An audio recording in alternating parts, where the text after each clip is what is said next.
मित्रमंडळी जे प्रेमाच्या भावनेनं जोडलेले आहेत आणि त्यांच्याशी माझं रक्ताच्या पलीकडे नातं आहे असे आपण सर्वजण आणि व्यासपीठावर माझे सगळे सहकारी comrade Mujawar, comrade Omshe, comrade Satpute, Adhav, Kulkarni, नंतर कांबळे, बापू कांबळे हे संघटनेतील सहकारी मित्रांनो, आज आपण सर्वांनी माझा सत्कार केला त्याबद्दल कुठल्या शब्दात मी आपलं ऋण व्यक्त करू मला शब्द सांगतात त्याबद्दल मी नंतर बोलणार आहे. परंतु आज आता या क्षणी मी जे उभा आहे ते एका वेगळ्या कामात. आपण महाराष्ट्रात राहतो, महाराष्ट्रात राहणारे सगळे मराठी आणि आपली मातृभाषा मराठी. या मराठीवरती आपल्या सर्वांचं प्रेम आहे आणि मराठी भाषेचा आपल्याला खूप अभिमान आहे. परंतु मराठी भाषेचा नुसता अभिमान आणि प्रेम याच्या पलीकडे जाऊन मराठी भाषेचं जे कार्य केलेलं आहे, मराठी भाषे त्या सेवेचं कार्य ज्यांनी केलेलं आहे ते आपल्यामध्ये एक सहकारी आणि आपले सन्माननीय आपल्या संघटनेचे सदस्य यांच्याबद्दल कृतज्ञता व्यक्त करण्यासाठी, त्यांचं कौतुक करण्यासाठी म्हणून मी मुद्दाम तिथे उभा आहे. ती व्यक्ती कोण ते सांगायची गरज आहे का? सांगायची गरज नाही. आपले अत्यंत जवळचे मित्र ज्यांच्यावर आपण सर्वजण खूप मनापासून प्रेम करतो असे आपले कृष्णा देवते.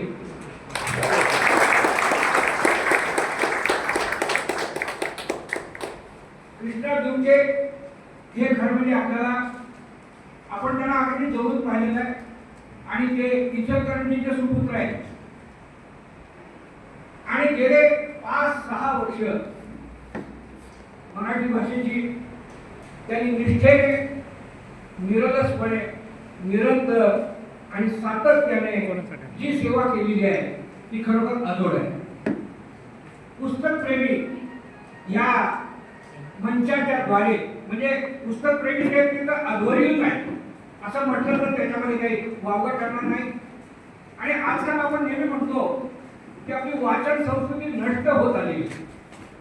पुढच्या पिढ्यांना आपल्या मराठी भाषेचं वैभव हे पुढच्या पिढीला ज्ञात नाहीये आणि तो एक आपल्या दृष्टिकोनातनं आपलं आयुष्य आपण मराठी भाषेवर प्रेम केलं आणि आपण आपल्या आयुष्यातील सगळे व्यवहार या भाषेतून आपण करतो आणि आई बरोबर आपण या मराठी भाषेचा आदर आणि प्रेम आपण करतो.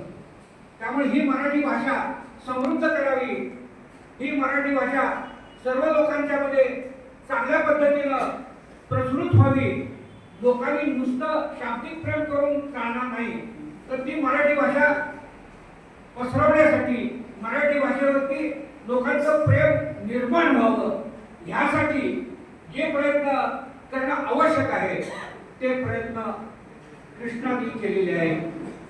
आणि हा पुस्तक प्रेमी हा जो त्यांनी चालू केलेला उपक्रम आहे ते गेले 5-6 वर्ष झाली चालू आहे.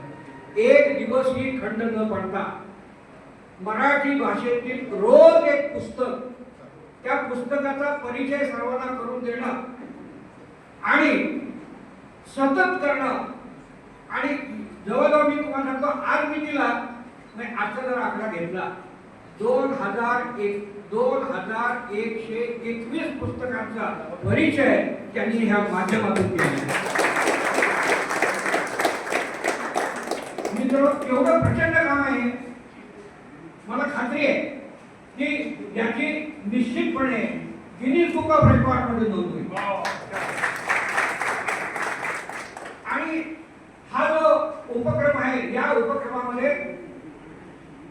अनेक मराठीवरती प्रेम करणारे नामवंत लेखक कवी, साहित्यिक, विचारवंत असे नावाजलेली व्यक्ती जे आहेत त्या याच्यामध्ये आहे. आणि ह्या व्यक्ती फक्त महाराष्ट्रातल्या नाही आहेत किंवा भारतातल्या नाही आहेत नुसत्या, तर परदेशातले लोक सुद्धा या पुस्तकप्रेमी या मंचाशी जोडलेले आहेत. आणि त्यामुळं खरोखर म्हणजे अद्वितीय काम आहे असं मी म्हटलं तर त्यात बिलकुल काही अतिशयोक्ती होणार नाही. आणि म्हणून कृष्णा दिवटे हे आपल्यापैकी एक आहे. त्यामुळं त्यांनी जे काही काम केलेलं आहे ते कार्य पाहता आमचा सर्वांचा ऊर अभिमानाने भरून देतो.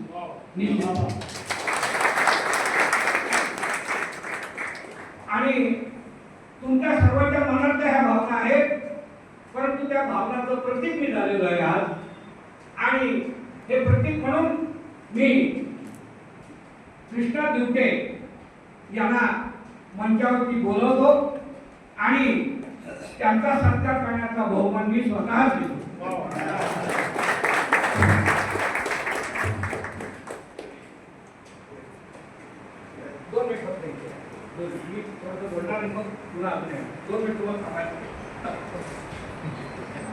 कृष्णा दिवटे यांचा शाल आणि पुष्पगुच्छ देऊन तर सत्कार करणार आहे, परंतु मी त्यांना एक भेटवस्तू आणली आणि ही भेटवस्तू जर पाहिली तर त्याला त्यांच्या जीवन प्रवासाची निश्चितपणे आठवण होते. मला निश्चितपणे हे माहिती आहे की कृष्णाचं ज्यावेळेस प्रमोशन झालं त्यावेळेला ऑफिसर म्हणून पहिलं पोस्टिंग त्यांचं बार्शी गावात झालं. आणि बार्शी हे माझं गाव. त्या गावामध्ये ते आले आणि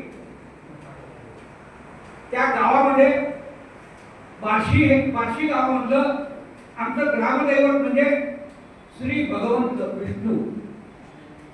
भगवंत विष्णूची मंदिरं देशामध्ये महाराष्ट्रामध्ये फार कमी आहे. त्यातलं अतिशय महत्वाचं देऊळ जे आहे ते बार्शीला आहे. बार्शीचा भगवंत म्हणतात.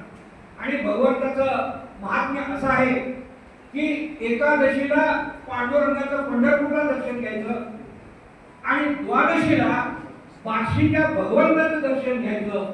हे दोन दर्शन झाल्यानंतर मग पूर्णत्वाला जातं आणि मग त्याचे जे काही फळ आहे ते फळ मिळतं. म्हणून बार्शीच्या भगवंताची प्रतिमा ही मी त्यांना भेटवस्तू म्हणून देणार आहे. आणि याच्यात अजून दुसरं एक सिग्निफिकन्स आहे. दुसरं सिग्निफिकन्स असं आहे की बार्शीला जेव्हा ते आले तेव्हा ज्या ठिकाणी ते राहत होते ते भगवत मंदिराच्या जवळच राहत होते. त्यामुळे भगवंताच्या शेजारीच त्यांना स्थान मिळालेलं होतं तिथे. आणि मला खात्री आहे की हा भगवंत त्यांची पुढची जी कारकीर्द आहे ती अधिक उज्ज्वल करेल आणि मराठी भाषेचा झेंडा त्यांच्या सेवेतून फडकत राहील. आणि मराठी भाषा समृद्ध होण्यासाठी त्यांनी जे काही जो काही चंड बांधलेला आहे, जे काही प्रयत्न चालू आहेत त्या प्रयत्नांना अनेक अनेक अनेक अशा प्रकारचे यशाच्या पायऱ्या त्यांना प्राप्त होतील अशी मी सदिच्छा माझ्या वतीनं आपल्या बार्शीकर म्हणून माझ्या वतीनं त्याचप्रमाणे तुमच्या सर्वांचा प्रतिनिधी म्हणून मी माझ्या सद्भावना व्यक्त करतो आणि कृष्णाचा मी सत्कार करण्याचा बहुमान मी घेतो. धन्यवाद.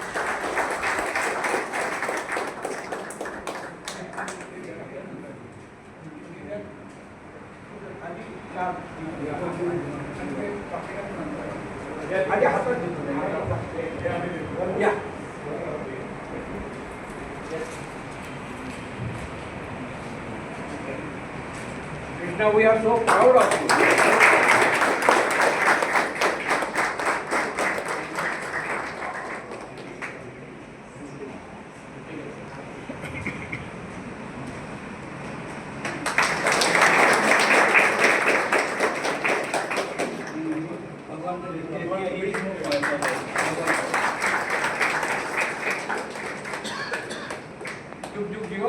असंच कार्य वृद्धिंगत हो.